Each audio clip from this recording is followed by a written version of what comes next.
kembali dalam cerita di Sebalik Berita. Seperti awal tadi kami kongsikan kepada anda perkembangan terkini khususnya melihat kepada nahas pesawat Cina yang dilaporkan terlepas di sebuah kawasan pergunungan. Anda boleh terus ke eswawni.com. Kami sedang berusaha untuk mendapatkan perkembangan terkini dan juga perkembangan lanjut berhubung dengan insiden nahas ini. Antara lain saya bacakan sedikit, sebuah pesawat Cina dengan ataupun yang membawa 133 individu dilaporkan terhempas di wilayah Guangxi pada Isnin, dan kejadian itu turut menyebabkan kebakaran di kawasan pergunungan. Dan kalau ikutkan menurut laporan media tempatan seperti CCTV yang mana memaklumkan kemalangan itu melibatkan penerbangan China Eastern 737 MU5735 yang mana dilaporkan nahas terbabit berlaku berdekatan dengan bandar Wuzhou di daerah Teng, dan difahamkan juga pasukan penyelamat telah dihantar ke lokasi kejadian dan juga jumlah mangsa yang terlibat masih belum diketahui. Dan seperti apa yang dimaklumkan, banyak lagi maklumat rasmi yang belum diketahui dan masih lagi media sedang mendapatkan perkembangan semasa berkaitan dengannya. Tapi ini perkembangan yang baru yang boleh kami bawakan setakat ini. Pesawat Cina dengan ataupun yang membawa 133 individu ataupun penumpang dilaporkan terhempas di sebuah kawasan pergunungan.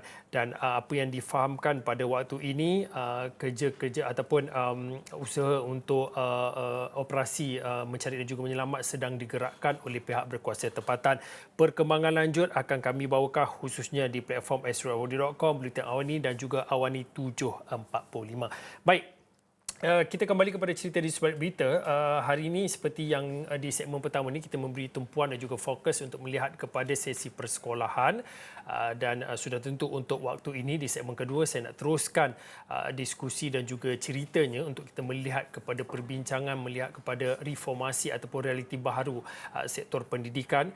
Dan kalau anda sempat untuk mengikuti sesi perbahasan ataupun di sidang Dewan Rakyat pada sebelah pagi tadi, yang mana Dewan Rakyat dimaklumkan khususnya melihat kepada isu beg sekolah berat, Kementerian Pendidikan Malaysia KPM melaksanakan 7 inisiatif utama. Saya tunjukkan kepada anda ini sekilas pandang kalau anda nak baca di artikel yang disiarkan khususnya di platform eswawni.com, yang mana Kementerian Pendidikan Malaysia menggariskan 7 inisiatif utama sebagai jalan penyelesaian terbaik menangani isu beg berat murid yang telah berlarutan sekian lama.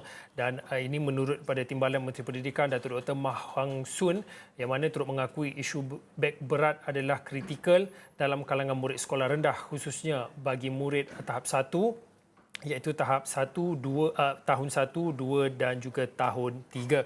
Jadi untuk waktu ini kalau boleh saya nak bersama dengan seorang pensyarah daripada Fakulti Pendidikan daripada City University, Datuk Dr. Roslan Baki. Assalamualaikum Datuk. Waalaikumsalam. Datuk, mungkin pada waktu ini selain pada kita melihat secara keseluruhannya 7 inisiatif yang diumumkan ataupun yang telah pun sebenarnya dilaksanakan oleh pihak kementerian untuk setidak-tidaknya mengurangkan bebanan isu yang disebut sebagai isu beg berat ini, mungkin secara keseluruhannya adakah dengan 7 inisiatif yang diumumkan oleh KPM ini sudah cukup memadai untuk melihat kepada isu beg berat ini dapat diselesaikan? Assalamualaikum, selamat petang. Terima kasih. Bagi saya yang asas kepada segala-galanya bukanlah soal beg berat. Ialah soal kurikulum, soal falsafah pendidikan dan juga soal pendekatan pengajaran pembelajaran yang kita amalkan. Adakah ia selari dengan ilmu semasa? Beg berat ini bagi saya hanyalah hasil sampingan. Oleh sebab kita tidak mengikut betul-betul keperluan pendidikan semasa dari segi pendekatannya, aktivitinya, tekniknya, maka soal banyak buku itu kita tidak dapat elakkan. Tambahan pula sekarang ni zaman digital. Seharusnya perkara itu tidak timbul. Itu pandangan awal saya tentang perkara ini. Datuk, selain daripada kita melihat kepada tentang isu beg berat ini, salah satu inisiatif yang digariskan oleh KPM dalam menyelesaikan segera tentang isu beg berat ini, antara lain penerbitan baharu buku teks dalam format digital dilaksanakan secara berterusan. Dan kalau diikutkan, sehingga kini 692 judul buku teks digital telah dimuat naik dalam pelantar ataupun dalam platform yang disediakan. Mungkin pada waktu ini, dengan usaha yang sebenarnya telah pun dimulakan sebelum ini untuk melihat kepada buku teks format digital ini, apa lagi caranya untuk kita melihat setidak-tidaknya kita bercakap, bila mana kita bercakap tentang isu beg berat ni bukan sahaja tentang buku teks semata-mata, tetapi melihat kepada sukatan pelajarannya, tentang cara ataupun sistem pendidikan itu secara keseluruhannya. Mungkin pada waktu ini kita bercakap tentang era digitalisasi dan juga era realiti baharu, bagaimana perlu ada perubahan mengikut keadaan semasa itu sendiri, Datuk? Saya fikir perubahan ke arah digital ini telah berlaku pun memberi impak besar. Kadang-kadang kita terlupa bahawa anak murid kita terdiri daripada latar belakang yang macam-macam. Ada yang kurang mampu, ada yang mampu sedikit. Ibu bapa juga ada yang faham tentang pendidikan, ada yang tidak faham tentang pendidikan. Jadi kesannya pelbagai. Walaupun kita tidak berapa ramai berbanding dengan negara-negara yang besar, tapi impaknya besar. Jadi saya fikir apa yang harus dijadikan tumpuan ialah bagus buku teks digital, jadi soal berat tidak ada. Bagus kalau kita mau adakan lokal di sekolah, itu sudah lama dicadangkan. Saya ingat zaman awal-awal saya dalam pendidikan gitu terlibat dahulu, sudah banyak orang menyatakan perkara-perkara ini. Tetapi kalau bagi saya lah, saya lebih cenderung untuk melihat keadilan peluang pembelajaran kepada anak-anak itu melalui pendekatan, kaedah, teknik, strategi, aktiviti yang betul-betul dapat membantu mereka belajar. Sebab kadang-kadang kita terlepas pandang, kita tidak berapa sedar bahawa anak-anak ini semuanya pandai.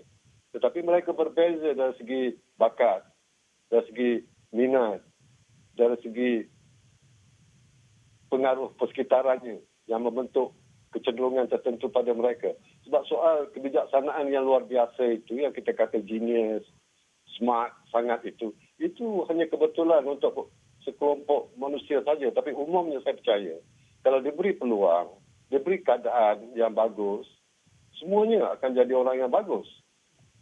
Jangan kita ukur bagus itu dari sudut jadi digital engineer, jadi doktor pakar, atau accountant, chartered accountant. Bukan begitu. Bagi saya ialah untuk menjadikan mereka individu yang dewasa nanti, bertanggungjawab, tahu apa yang perlu dilakukan dalam keadaan tertentu, mementingkan orang lain, mementingkan keluarganya, mementingkan negaranya. Individu yang macam itu. Jadi, saya fikir tugasnya berat, bukannya mudah. Keadaan jadi semakin berat apabila cikgu ramai yang mau berhenti. Kita kena fikir serius perkara ini. Mengapa guru yang masih belum sampai tempoh pension, mau pension? Bagi saya ini perkara yang sangat mengejutkan kita. Mesti difikir betul-betul serius.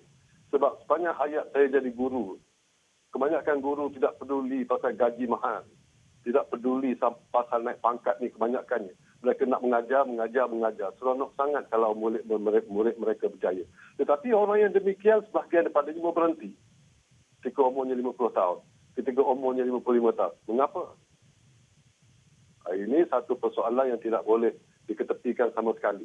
Mesti difikir dengan serius. Tentu ada perkara-perkara yang menghalang, yang mengganggu minat dan proses pengajaran pembelajaran yang mereka lakukan sehingga mereka terluka. Bagi saya, banyak perkara yang kita kena lakukanlah untuk menangani pendidikan. Lagipun, kalau kita lihat, murid yang masuk darjah 1, mereka barangkali kurang terjejas. Yang lain-lainnya terjejas. Sebab pandemik 2 tahun ini. Masa pandemik itu, ramai pelajar terjejas. Saya lihat sendiri saudara-saudara saya, anak-anak jiran saya dan sebagainya. Kerana gaya belajar mereka berlainan. Bukan semua orang boleh belajar online. Tengah pelajar daya tumpuannya sangat singkat. Mereka perlu bergerak sana kemari. Mereka perlu melakukan itu, melakukan ini. Dan itu tidak dapat berlaku dalam pembelajaran online. Jadi ramai sangat yang terjejas. Jadi perkara ini mesti diselesaikan dengan cepat bagi saya. Datuk, Saya Datuk minta maaf kalau saya mencelah. Alang-alang Datuk dah menyebut tentang melihat kepada impak ataupun apa yang berlaku dalam tempoh 2-3 tahun relatif pandemik COVID-19 ini. Suka ataupun tidak, kita tidak boleh menafikan bahawa pandemik ini telah membuka jurang yang begitu mendalam antara, kita lihat sajalah tentang sektor pendidikan yang mana jurang pendidikan itu begitu melebar. Mungkin pada waktu ini, walaupun telah pun dimaklumkan oleh Kementerian Pendidikan, ada catch-up plan ataupun pelan pemulihan yang telah pun dilaksanakan sebelum ini. Tetapi kita bercakap tentang kita menuju kepada realiti semasa, kita akan menuju kepada era ataupun fasa endemik yang mana kita akan hidup bersama COVID-19. Jadi realiti dan juga cabaran bagi pendidikan itu perlu juga berubah. Mungkin pada waktu ini, apa sebenarnya pelan pemulihan yang betul-betul perlu dilakukan untuk memastikan kita tak hilang ataupun tidak akan berlaku lagi lost generation ataupun tidak ada lagi jurang yang begitu melebar dalam pendidikan ini. Sedikit pandangan daripada Datuk. bagi saya, kita kena ada satu projek remedial, pemulihan. Kita kena lakukan damage control ni dengan cepat.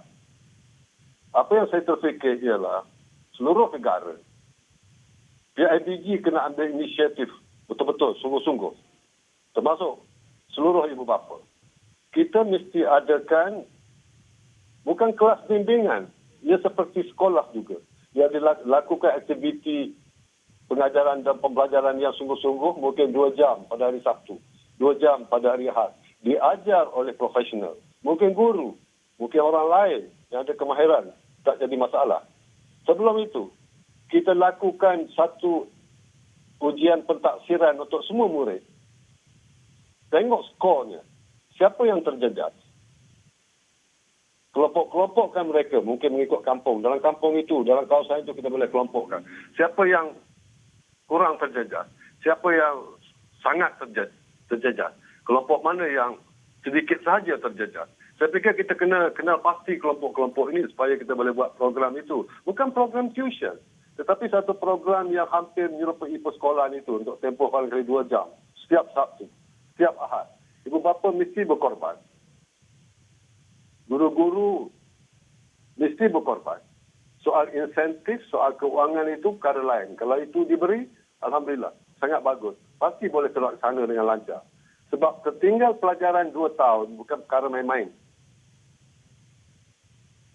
Okey, baik terima kasih Datuk Dr. Roslan Baki. Datuk Dr. Roslan adalah pensyarah daripada Fakulti Pendidikan dan juga pengajar liberal daripada City University yang mana berkongsi pandangan dan juga buah fikirannya melihat kepada 7 inisiatif yang dilaksanakan oleh KPM untuk mengurangkan ataupun melihat kepada penyelesaian tuntas, melihat kepada isu beg sekolah berat terutamanya ataupun khususnya melibatkan kepada kumpulan murid tahap 1 iaitu tahun 1, 2 dan 3. Baik, cerita di Sebab Berita setakat ini saja. Saya Fuzin, kita jumpa lagi.